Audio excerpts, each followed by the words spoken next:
Mosquito tells Iguana a tall tale that sets off a jungle disaster. The title of today's story, Why Mosquitoes Buzz in People's Ears. Retold by Verna Ardema. Pictures by Leo and Diane Dillon.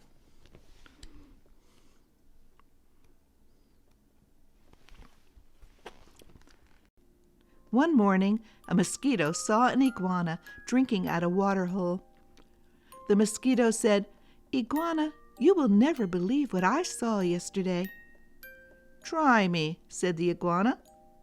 The mosquito said, "I saw a farmer digging yams that were almost as big as I am." "What's a mosquito compared to a yam?" snapped the iguana grumpily. "I would rather be deaf than listen to such nonsense." Then he stuck 2 sticks in his ears and went off, meek, through the reeds.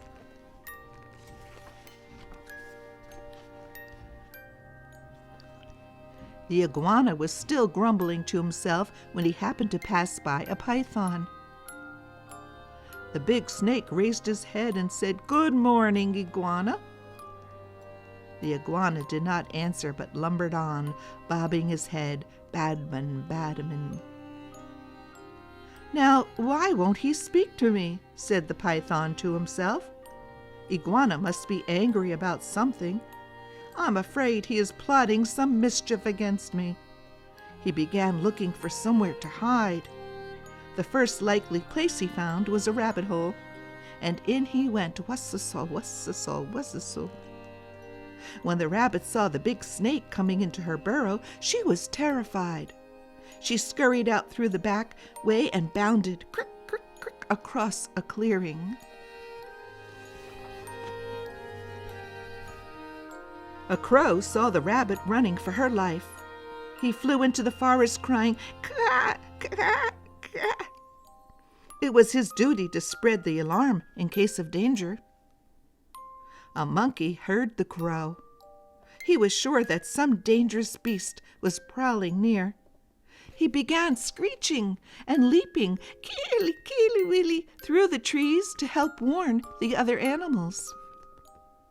As the monkey was crashing through the treetops, he happened to land on a dead limb. It broke and fell on an owl's nest, killing one of the owlets.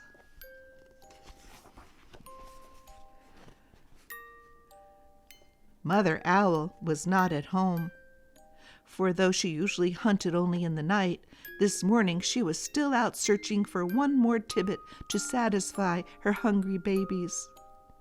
When she returned to the nest, she found one of them dead. Her other children told her that the monkey had killed it. All that day and all that night she sat in her tree, so sad, so sad, so sad. Now it was Mother Owl who broke the sun each day so that the dawn could come, but this time, when she should have hooted for the sun, she did not do it. The night grew longer and longer. The animals of the forest knew it was lasting much too long. They feared the sun would never come back.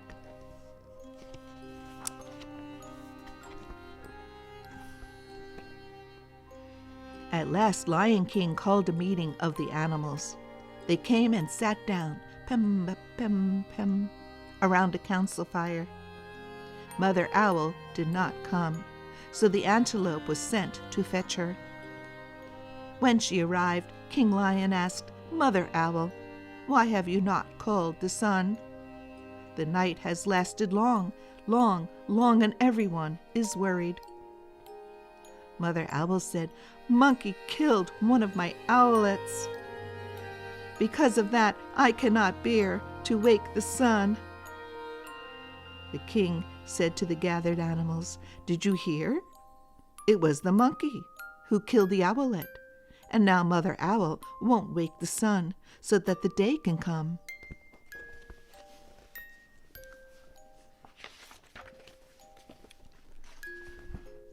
Then King Lion called the monkey. He came before him nervously, glancing from side to side. "Rim. Monkey," said the king, "why did you kill one of Mother Owl's babies?" "Oh, king," said the monkey, "it was the crow's fault. He was calling and calling to warn us of danger, and I went leaping through the trees to help. A limb broke under me, and it fell on the owl's nest."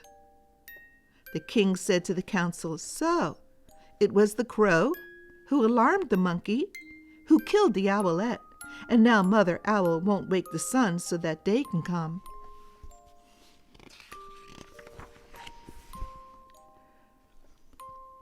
Then the king called for the crow.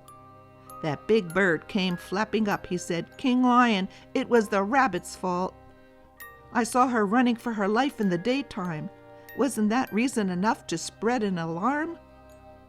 The king nodded his head and said to the council, "So, it was the rabbit who startled the crow, who alarmed the monkey, who killed the owlet, and now Mother Owl won't wake the sun so that the day can come."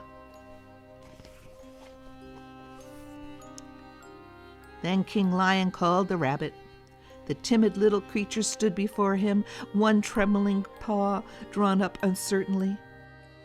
"Rabbit," cried the king, "why did you break a law of nature and go running into the daytime?" "Oh, king," said the rabbit, "it was the python's fault. I was in my house minding my own business when that big snake came in and chased me out."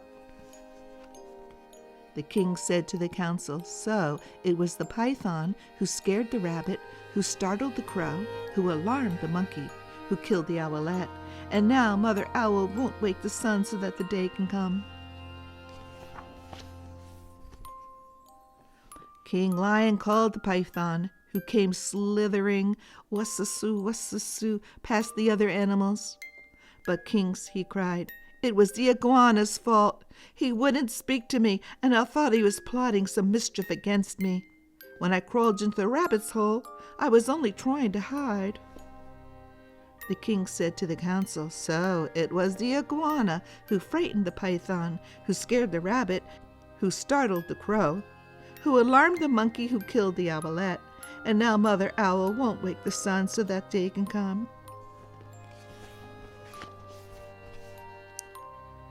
Now the iguana was not at the meeting, for he had not heard the summons. The antelope was sent to fetch him. All the animals laughed when they saw the iguana coming, badaman, with the stick still stuck in his ears. King Lion pulled out the sticks, purr. Then he asked, "Iguana, what evil have you been plotting against the python?" None at all," cried the iguana. "Python is my friend." "Then why wouldn't you say good morning to me?" demanded the snake. "I didn't hear you, or even see you," said the iguana. "Mosquito told me such a big lie, I couldn't bear to listen to it, so I put sticks in my ears." "Ninja," laughed the lion. "So that's why you had sticks in your ears?" "Yes," said the iguana. "It was the mosquito's fault." King Lion said to the council, "So it was the mosquito who annoyed the iguana, who frightened the python, who scared the rabbit and startled the crow, who alarmed the monkey, who killed the owlet, and now Mother Owl won't wake the sun so that the day can come."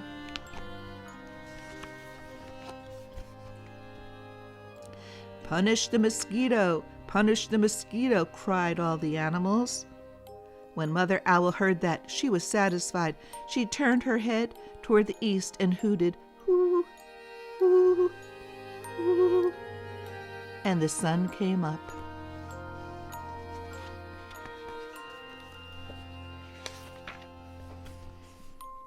Meanwhile, the mosquito had listened to it all from a nearby bush.